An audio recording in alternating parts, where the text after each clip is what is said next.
ಚಿತ್ರದ ಪ್ರಾರಂಭದಲ್ಲಿ ನಾವು ಲಾರಾ ಎಂಬ ಮುದುಕಿಯನ್ನು ಭೇಟಿಯಾಗುತ್ತೇವೆ. ಏಕೆಂದರೆ ಲಾರಾ ಅವರು ವರ್ಷಗಳ ಹಿಂದೆ ಲಂಡನ್ ಡೈಮಂಡ್ ಕಾರ್ಪೊರೇಷನ್ನ ಮೊದಲ ಮಹಿಳಾ ಮ್ಯಾನೇಜರ್ ಆಗಿದ್ದರು. ಆ ಕಾಲದಲ್ಲಿ ಹೆಣ್ಣಿಗೆ ಕೆಲಸ ಮಾಡುವ ಪರಿಕಲ್ಪನೆಯೇ ಇರಲಿಲ್ಲ. ಅವಳು ತುಂಬಾ ಕಷ್ಟಪಟ್ಟು ದುಡಿದಳು, ಹಣವನ್ನು ಸಂಪಾದಿಸಿದಳು. ಆದ್ದರಿಂದ ಅವಳು ನೀಡಿದ ನಿಧಿಯ ಮೇಲೆ ಅವಳು ಸಾಕಷ್ಟು ನಂಬಿಕೆಯನ್ನು ಹೊಂದಿದ್ದಳು. ವರದಿಗಾರ ಅವಳ ಯಶಸ್ಸಿನ ರಹಸ್ಯವನ್ನು ಕೇಳುತ್ತಾನೆ. ಆದ್ದರಿಂದ ಲಾರಾ ತನ್ನ ಚೀಲದಿಂದ ವಜ್ರವನ್ನು ಹೊರತೆಗೆದು ಅವಳಿಗೆ ತೋರಿಸುತ್ತಾಳೆ. ಅದು ಬಹಳ ಬೆಲೆ ಬಾಳುವ ವಜ್ರವಾಗಿತ್ತು. ನಾನು ಅದನ್ನು ಲಂಡನ್ ಡೈಮಂಡ್ ಕಾರ್ಪೊರೇಷನ್ನಿಂದ ಕದ್ದಿದ್ದೇನೆ ಎಂದು ಲಾರಾ ಅವಳಿಗೆ ಹೇಳುತ್ತಾಳೆ. ನಾನು ಅಲ್ಲಿ ಕೆಲಸ ಮಾಡಿದಾಗ ಸಮರ್ಥ ಮ್ಯಾನೇಜರ್ ಆಗಿದ್ದರೂ ವರ್ಷಗಟ್ಟಲೆ ಆಕೆಗೆ ಯಾವುದೇ ರೀತಿಯಲ್ಲಿ ಬಡ್ತಿ ಸಿಕ್ಕಿರಲಿಲ್ಲ. ಹಿಂದೆ ದೃಶ್ಯಗಳು ಬದಲಾಗುತ್ತವೆ ಮತ್ತು ನಾವು ಲಂಡನ್ ಡೈಮಂಡ್ ಕಾರ್ಪೊರೇಷನ್ ಅನ್ನು ನೋಡುತ್ತೇವೆ. ಇಲ್ಲಿ ಆಡಳಿತ ಮಂಡಳಿ ಸಭೆ ನಡೆಯಿತು. ಇಂದು ಹೊಸ ವ್ಯವಸ್ಥಾಪಕ ನಿರ್ದೇಶಕರನ್ನು ಆಯ್ಕೆ ಮಾಡಬೇಕಿತ್ತು. ಲಾರಾ ಅವರ ಅಭಿನಯವು ಅತ್ಯುತ್ತಮವಾಗಿದ್ದರೂ ಅವರಿಗೆ ಈ ಸ್ಥಾನವನ್ನು ನೀಡಲಾಗಿಲ್ಲ.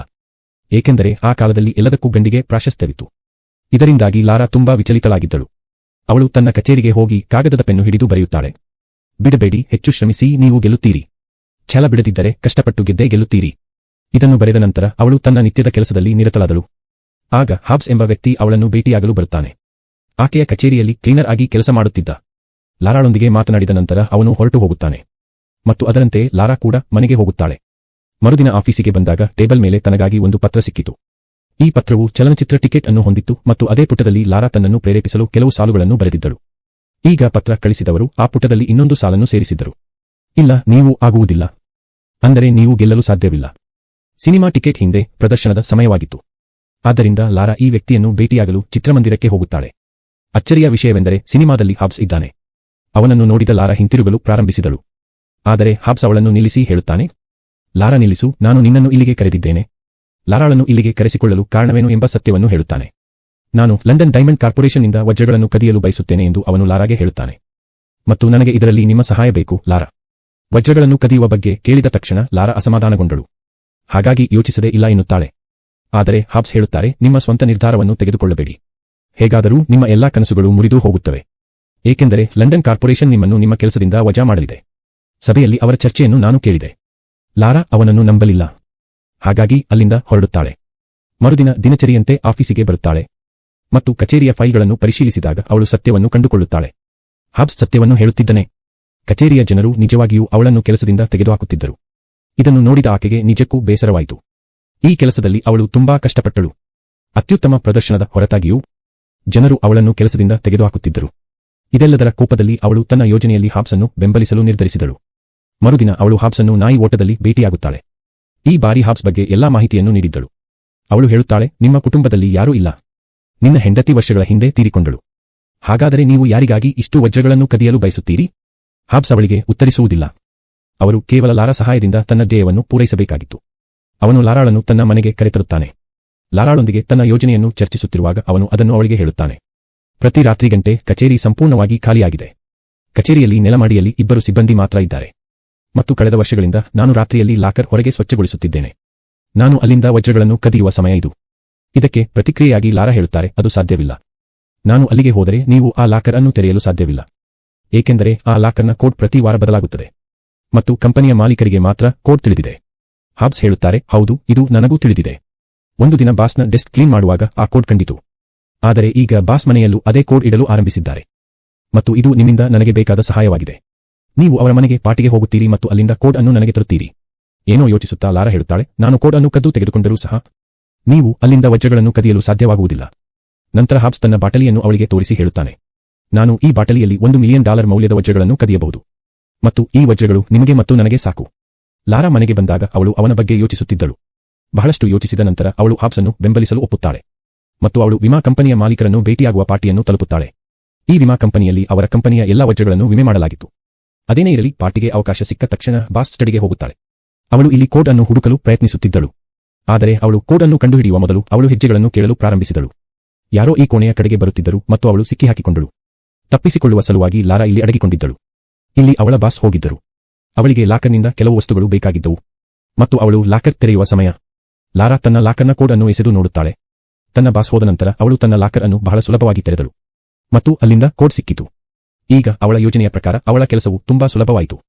ಆದರೆ ಇಷ್ಟು ದೊಡ್ಡ ಕೆಲಸವನ್ನು ಕಷ್ಟವಿಲ್ಲದೆ ಮಾಡಲಾಗುವುದಿಲ್ಲ. ಮರುದಿನ ಲಾರಾ ಕಚೇರಿಗೆ ಬಂದ ತಕ್ಷಣ ಕಚೇರಿಯಲ್ಲಿ ಸಿಸಿಟಿವಿ ಕ್ಯಾಮೆರಾಗಳು ಇರುವುದನ್ನು ಅವಳು ನೋಡಿದಳು. ಅವಳು ಹಾಪ್ನನ್ನು ಭೇಟಿಯಾಗುತ್ತಾಳೆ ಮತ್ತು ತಕ್ಷಣವೇ ಅವನಿಗೆ ತಿಳಿಸುತ್ತಾಳೆ ಮತ್ತು ಹೇಳುತ್ತಾಳೆ, ಇನ್ನೂ ಕದಿಯಲು ಸಾಧ್ಯವಿಲ್ಲ ಎಂದು. ಏಕೆಂದರೆ ಕಚೇರಿಯಲ್ಲಿ ಸಿಸಿಟಿವಿ ಕ್ಯಾಮೆರಾಗಳಿವೆ. ಮತ್ತು ಒಂದು ಕ್ಯಾಮೆರಾ ಲಾಕರ್ ಮುಂದೆ ಇರುತ್ತದೆ. ಈಗ ನಾವು ಕದಿಯಲು ಸಾಧ್ಯವಾಗುವುದಿಲ್ಲ. ಇದನ್ನು ಕೇಳಿ ಹಾಪ್ ಚಿಂತಿತನಾದ. ಆದರೆ ಕಳ್ಳತನ ಮಾಡುವ ಉದ್ದೇಶವನ್ನು ಬಿಡಲಿಲ್ಲ. ಅವನು ಲಾರಾಳನ್ನು ಕೇಳುತ್ತಾನೆ, ಏನಾದರೂ ದಾರಿ ಇರಬೇಕು. ಬಹಳಷ್ಟು ಯೋಚಿಸಿದ ನಂತರ ಲಾರಾ ಅವನಿಗೆ ಹೇಳುತ್ತಾಳೆ, ಕ್ಯಾಮೆರಾಗಳು ಖಂಡಿತವಾಗಿಯೂ ಇವೆ ಎಂದು. ಆದರೆ ಕಾವಲುಗಾರರ ಮುಂದೆ ಮಾತ್ರ ಮಾನಿಟರ್ಗಳಿವೆ. 2 ಕ್ಯಾಮೆರಾಗಳಲ್ಲಿ ಒಂದೊಂದು ಮಾನಿಟರ್ ಇದೆ. ಮತ್ತು ಪ್ರತಿ ನಿಮಿಷದ ನಂತರ ಮಾನಿಟರ್ಗಳಲ್ಲಿನ ಕ್ಯಾಮೆರಾದ ತುಣುಕನ್ನು ಬದಲಾಗುತ್ತದೆ. ಸುಲಭವಾದ ಪ್ರಯೋಗಾಲಯದಲ್ಲಿ ನೀವು ಕೇವಲ 1 ನಿಮಿಷವನ್ನು ಹೊಂದಿರುತ್ತೀರಿ. ಕಾವಲುಗಾರರು ಲಾಕರ್ ಅನ್ನು ವೀಕ್ಷಿಸದಿದ್ದಾಗ. ಮತ್ತು ಈ ಸಮಯದಲ್ಲಿ ನೀವು ನಿಮ್ಮ ಕೆಲಸವನ್ನು ಪೂರ್ಣಗೊಳಿಸಬೇಕು. ಹಾಪ್ ಹೇಳುತ್ತಾರೆ, ಹೌದು, ಚೆನ್ನಾಗಿದೆ. 1 ನಿಮಿಷದಲ್ಲಿ ಲಾಕರ್ ತೆರೆದು ಅದರೊಳಗೆ ಹೋಗುತ್ತೇನೆ. ಪ್ರತಿಕ್ರಿಯೆಯಾಗಿ ಲಾರಾ ಹೇಳುತ್ತಾರೆ, ಹುಚ್ಚರಾಗಬೇಡಿ ಹಾಪ್. ನಿನಗೆ ವಯಸ್ಸಾಗಿದೆ. 1 ನಿಮಿಷದಲ್ಲಿ ನೀವು ಒಳಗೆ ಓಡಿ ಹೊರಗೆ ಬರುತ್ತೀರಿ. ನೀವು ಅದನ್ನು ಮಾಡಲು ಸಾಧ್ಯವಾಗುವುದಿಲ್ಲ, ನೀವು ಸಿಕ್ಕಿಬೀಳುತ್ತೀರಿ. ಆ ಸಮಯದಲ್ಲಿ ಅವಳು ಇಲ್ಲಿಂದ ಹೊರಡಲಿದ್ದಳು. ಆದರೆ ಹಾಪ್ ಅವಳ ಕೈ ಹಿಡಿದು ಹೇಳುತ್ತಾನೆ, ನೀವು ನನಗೆ ಲಾಕರ್ಗೆ ಕೋಡ್ ನೀಡಿದ್ದೀರಿ. ಈಗ ನೀವು ಯಾವುದೇ ವೆಚ್ಚದಲ್ಲಿ ಈ ಕಾರ್ಯಾಚರಣೆಯಲ್ಲಿ ನನ್ನೊಂದಿಗೆ ಇರಬೇಕಾಗುತ್ತದೆ. ಇಷ್ಟವಿಲ್ಲದಿದ್ದರೂ ಲಾರಾ ಅವನೊಂದಿಗೆ ಹೋಗಲು ಸಿದ್ಧವಾಗಬೇಕಾಯಿತು. ಈಗ ಮರುದಿನ ಬರುತ್ತದೆ. ಹಾಪ್ ತನ್ನ ಯೋಜನೆಯನ್ನು ಪೂರ್ಣಗೊಳಿಸಬೇಕಾದ ದಿನ. ಹಾಪ್ ಮೊದಲು ಕ್ಯಾಮೆರಾಗಳ ಮಾನಿಟರ್ಗಳಿಗೆ ಹೋಗುತ್ತದೆ. ಮಾನಿಟರ್ನಲ್ಲಿರುವ ಲಾಕರ್ನಲ್ಲಿರುವ ಕ್ಯಾಮೆರಾದ ದೃಶ್ಯಗಳನ್ನು ಮುಚ್ಚಿದ ತಕ್ಷಣ ಹಾಪ್ ತನ್ನ ಸ್ಟಾಪ್ ವಾಚ್ನಲ್ಲಿ 1 ನಿಮಿಷದ ಟೈಮರ್ ಅನ್ನು ಹೊಂದಿಸುತ್ತಾನೆ. ಈ 1 ನಿಮಿಷದಲ್ಲಿ ಲಾಕರ್ ತಲುಪಿ ಲಾಕರ್ ತೆರೆಯಬೇಕಿತ್ತು.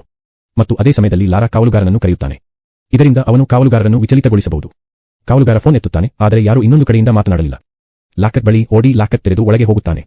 ಈಗ ಅವನ ಮುಂದೆ ಸಾಕಷ್ಟು ವಜ್ರಗಳು ಇದ್ದವು. ಮತ್ತು ಈ ಕೆಲವು ವಜ್ರಗಳನ್ನು ಅವನ ಯೋಜನೆಯ ಪ್ರಕಾರ ಬಾಟಲಿಯಲ್ಲಿ ಸಂಗ್ರಹಿಸಬೇಕಾಗಿತ್ತು. ತನ್ನ ಕೆಲಸ ಮುಗಿದ ಕೂಡಲೇ ಹಾಪ್ ಈ ಲಾಕರ್ನಿಂದ ಹೊರಬಂದಿದ್ದ. ಲಾಕರ್ನಲ್ಲಿರುವ ಕ್ಯಾಮೆರಾಗಳ ದೃಶ್ಯಾವಳಿಗಳು ಮಾನಿಟರ್ನಲ್ಲಿ ಗೋಚರಿಸದಿದ್ದಾಗ ಅವನು ತನ್ನ ಕಾರ್ಯಾಚರಣೆಯನ್ನು ಪೂರ್ಣಗೊಳಿಸಿದನು. ಮತ್ತು ಈಗ ಅವನು ಮನೆಗೆ ಹಿಂತಿರುಗಲಿದ್ದನು. ಲಂಡನ್ ಡೈಮಂಡ್ ಕಾರ್ಪೊರೇಷನ್ನಿಂದ ಹೊರಬಂದ ತಕ್ಷಣ ಸಿಬ್ಬಂದಿ ಅವನನ್ನು ತಡೆಯುತ್ತಾರೆ. ಹಾಪ್ ತುಂಬಾ ಆತಂಕಕ್ಕೊಳಗಾಗಿದ್ದರು. ಅವರ ಕೈಯಲ್ಲಿ ವಜ್ರದ ಬಾಟಲಿಯೂ ಇತ್ತು. ಆದರೆ ಅವನು ಸಿಕ್ಕಿಬಿದ್ದದ್ದು ಅವನ ಆಲೋಚನೆಯಲ್ಲ. ಶೌಚಾಲಯಗಳು ತುಂಬಾ ಕೊಳಕಾಗಿರುವುದರಿಂದ ಸಿಬ್ಬಂದಿ ಅವರನ್ನು ಮತ್ತೆ ಒಳಗೆ ಕರೆದಿದ್ದರು. ಶೌಚಾಲಯವನ್ನು ಸ್ವಚ್ಛಗೊಳಿಸಿ ಮನೆಗೆ ಬರುತ್ತಾನೆ. ಅವನು ಮನೆಗೆ ಬಂದಾಗ ಅವನು ತನ್ನ ಬಾಟಲಿಯನ್ನು ತೆರೆದು ಅದನ್ನು ಸಿಂಕ್ನಲ್ಲಿ ಖಾಲಿ ಮಾಡುತ್ತಾನೆ. ಅದರಲ್ಲಿ ಕಾಫಿ ಇದೆ, ವಜ್ರಗಳಿಲ್ಲ ಎಂದು ನಾವು ನೋಡುತ್ತೇವೆ.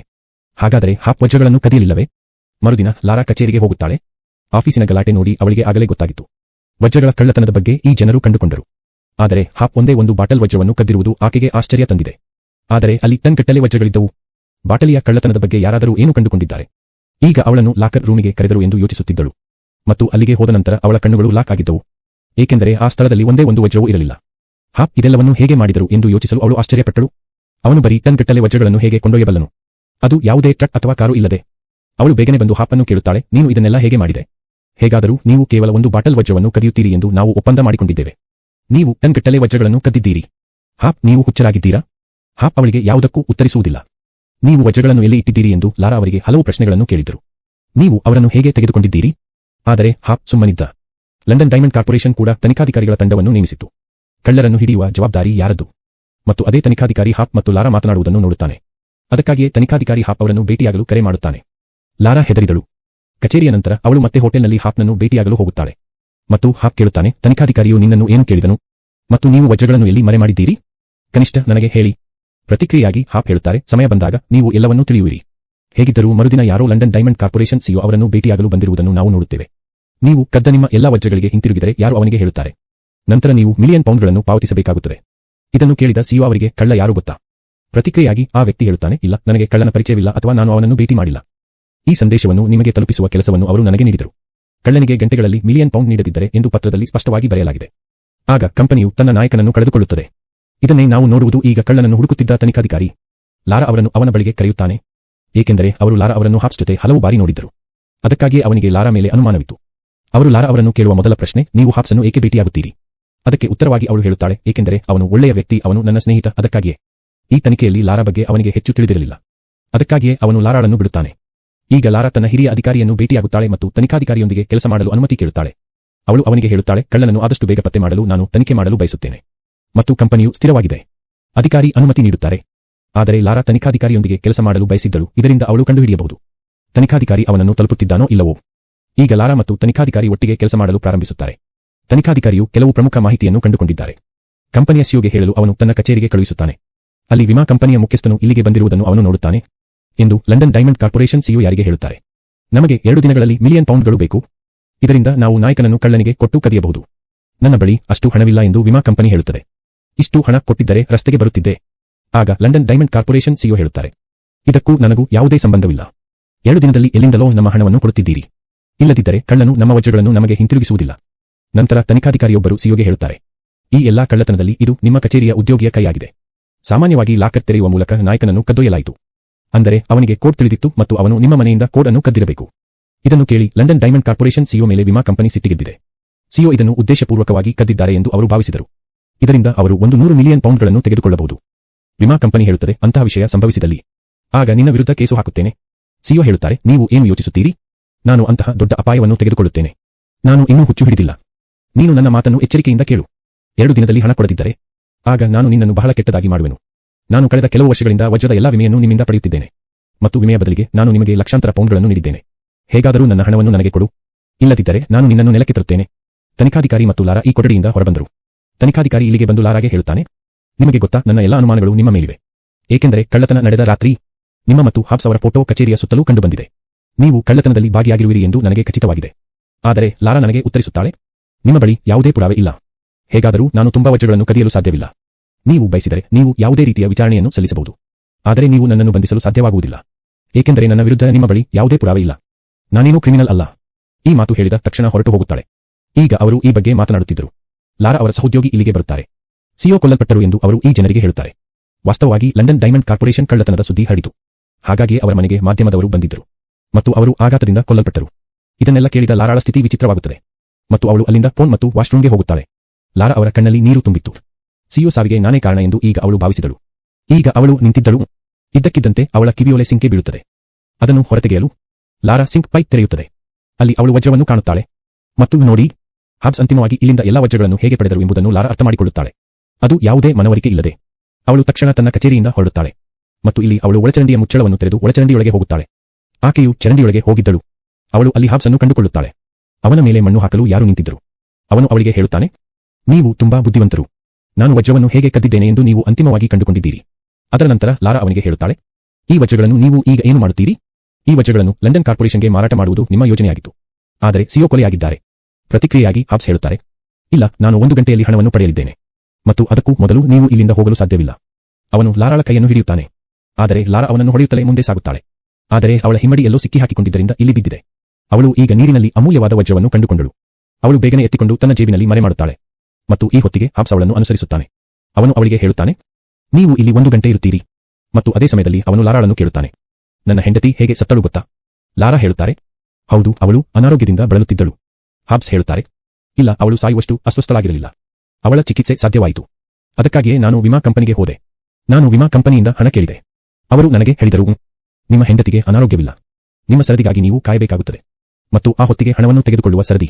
ಹಾಬ್ಸ್ ಅವರ ಪತ್ನಿಯ ಅನಾರೋಗ್ಯವು ಉಲ್ಬಣಗೊಂಡಿತು ಮತ್ತು ಅವಳು ಆಸ್ಪತ್ರೆಗೆ ದಾಖಲಾಗುವ ಹೊತ್ತಿಗೆ ಅವಳು ಸತ್ತಿದ್ದಳು. ಹಾಬ್ಸ್ ಹೇಳುತ್ತಾರೆ, ವಿಮಾ ಕಂಪನಿಯು ಬಯಸಿದರೆ ನನ್ನ ಹೆಂಡತಿ ಬದುಕಬಹುದಿತ್ತು. ಆದರೆ ವಿಮಾ ಕಂಪನಿಯ ಮಾಲೀಕರು ವಂಚಕರಾಗಿದ್ದರು. ರಾಷ್ಟ್ರೀಯ ಆರೋಗ್ಯ ವಿಮಾ ಕಂಪನಿಯಲ್ಲಿ ಅವರು ಸಾಕಷ್ಟು ತಪ್ಪುಗಳನ್ನು ಮಾಡಿದ್ದಾರೆ ಮತ್ತು ಇದರಿಂದಾಗಿ ನನ್ನ ಹೆಂಡತಿಯಂತೆ ಅನೇಕ ಜನರು ಸತ್ತರು. ಅವನ ಕಥೆಯನ್ನು ಕೇಳಿದ ನಂತರ ಹಾಬ್ಸ್ ಎಂದು ಲಾರಾ ಅರ್ಥಮಾಡಿಕೊಂಡಿದ್ದಾಳೆ. ಲಂಡನ್ ಡೈಮಂಡ್ ಕಾರ್ಪೊರೇಷನ್ನಿಂದ ಸೇಡು ತೀರಿಸಿಕೊಳ್ಳಲು ಬಯಸಲಿಲ್ಲ. ಆದರೆ ವಿಮಾ ಕಂಪನಿಯ ಮಾಲೀಕರಿಂದ. ಈಗ ಲಂಡನ್ ಡೈಮಂಡ್ ಕಾರ್ಪೊರೇಷನ್ನ ಎಲ್ಲಾ ವೀರರ ವಿಮೆಯನ್ನು ಯಾರು ಹೊಂದಿದ್ದರು? ಹಾಬ್ಸ್ ತನ್ನ ಯೋಜನೆಯನ್ನು ಪೂರ್ಣಗೊಳಿಸಲು ವರ್ಷಗಳನ್ನು ತೆಗೆದುಕೊಂಡಿತು. ವರ್ಷಗಳ ಕಾಲ ಹಾಬ್ಸ್ ಇಲ್ಲಿ ಕ್ಲೀನರ್ ಆಗಿ ಕೆಲಸ ಮಾಡುತ್ತಿದ್ದರು. ಇದರಿಂದ ಅವನು ತನ್ನ ಹೆಂಡತಿಯ ಸೇಡು ತೀರಿಸಿಕೊಳ್ಳಲು ವಿಮಾ ಕಂಪನಿಯ ಮಾಲೀಕರಿಂದ ಸಾಧ್ಯವಾಯಿತು. ಮತ್ತು ಆ ದಿನ ಬಂದಿತು. ದೃಶ್ಯವು ಕಡಿತಗೊಳ್ಳುತ್ತದೆ ಮತ್ತು ನಮ್ಮನ್ನು ವಿಮಾ ಕಂಪನಿಯ ಮಾಲೀಕರಿಗೆ ತೋರಿಸಲಾಗುತ್ತದೆ. ಇವರು ಲಂಡನ್ ಡೈಮಂಡ್ ಕಾರ್ಪೊರೇಷನ್ನಿಂದ ಹೂಡಿಕೆದಾರರನ್ನು ಹೊಂದಿದ್ದಾರೆ. ಅವರು ಅವನಿಗೆ ಹೇಳುತ್ತಾರೆ, ನೀವು ನಮಗೆ ಹಣವನ್ನು ನೀಡದಿದ್ದರೆ ಮತ್ತು ನಾವು ನಮ್ಮ ವಜ್ರಗಳನ್ನು ಮರಳಿ ಪಡೆಯುವುದಿಲ್ಲ. ನಂತರ ಅದು ನಿಮ್ಮೊಂದಿಗೆ ಎಷ್ಟು ಕೆಟ್ಟದಾಗಿದೆ ಎಂದು ನೋಡಿ. ನಿಮ್ಮ ವಂಚನೆಯನ್ನು ಎಲ್ಲರ ಮುಂದೆ ಬಯಲು ಮಾಡುತ್ತೇವೆ.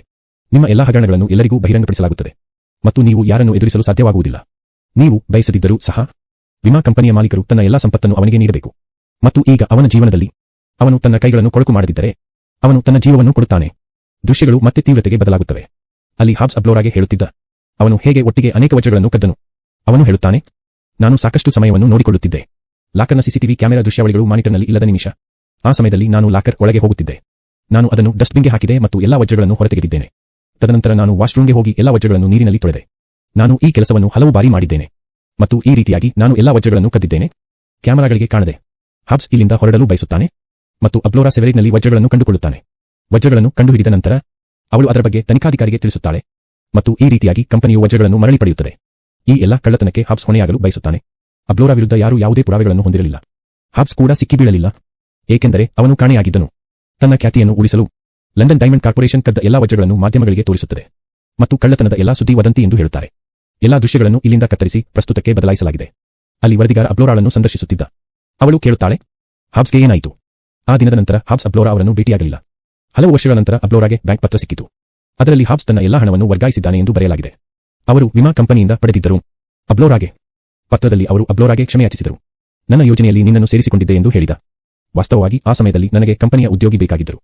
ಮತ್ತು ಆ ಸಮಯದಲ್ಲಿ ಕಂಪನಿಯು ನಿಮ್ಮನ್ನು ವಜಾ ಮಾಡಲು ಹೊರಟಿದ್ದರಿಂದ. ಆದ್ದರಿಂದ ನೀವು ನನಗೆ ಉತ್ತಮ ಆಯ್ಕೆಯಾಗಿದ್ದೀರಿ. ಅಬ್ಲೋರಾ ಈ ವರದಿಗಾರನಿಗೆ ಕಡತವನ್ನು ಕೊಟ್ಟು ಇಲ್ಲಿಂದ ಹೊರಡುತ್ತಾಳೆ. ಅದರಲ್ಲಿ ಎಲ್ಲಾ ವಿವರಗಳನ್ನು ಬರೆಯಲಾಗಿದೆ. ಅಬ್ಲೋರಾ ಆ ಹಣವನ್ನು ಎಲ್ಲಿ ಖರ್ಚು ಮಾಡಿದಳು? ಅಬ್ಲೋರಾ ಆ ಹಣವನ್ನು ಬೇಕಾದವರಿಗೆ ಖರ್ಚು ಮಾಡಿದ್ದಳು. ಮತ್ತು ಇದನ್ನು ಹೇಳುವ ಮೂಲಕ ಚಿತ್ರವು ಇಲ್ಲಿಗೆ ಕೊನೆಗೊಳ್ಳುತ್ತದೆ. ಧನ್ಯವಾದಗಳು.